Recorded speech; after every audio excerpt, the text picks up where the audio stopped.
Another day, another mini vlog. Part 2 na nga ng pagme-makeover ng lababo namin.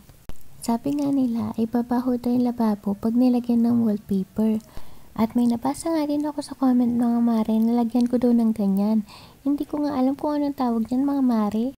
Basta ginagamit to sa sink at rubber siya. Ito muna nga ang part na to ang lalagyan ko mga mare. Gawa ng lagi itong nababasa. At saka kulang din kasi ang nabili ko. Maikli lang pala siya mga mare. Kaya kung kayo ay bibili din ng ganito ay damihan nyo na. Kasi baka magkulangan din kayo tulad ko. Pagkatapos nga niya mga mare ay susunod ko na tong cabinet sa ibabaw. Napinturahan ko na nga mga mare yung pintuan niyan. Kaya yung pinaka-box na lang ang didikitan ko ng wallpaper.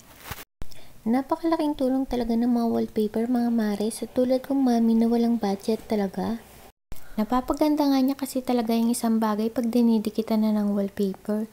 Sa murang halaga nga lang mga mare ay talaga mapapaganda yung mga gamit nyo sa bahay. Pagkatapos nga dyan mga mare ay susunod ko na yung cabinet sa ilalim. Sabi nga ng asawa ko ay alisin na daw yung pinto at kurtina na lang ang ilagay ko. Pero ang sabi ko ay wag na dahil nga masyadong mababa ang lababo namin, baka lagi lang mababasa. Hindi naman namin ginagamit yan gawa ng natatakot nga ako baka kasi may biglang lumipad na ipis dyan na feeling butterfly.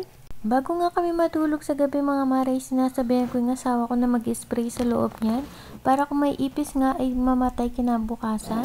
At ito na nga mga mare yung kinalabasan ng lababo namin. Ito na nga yung before.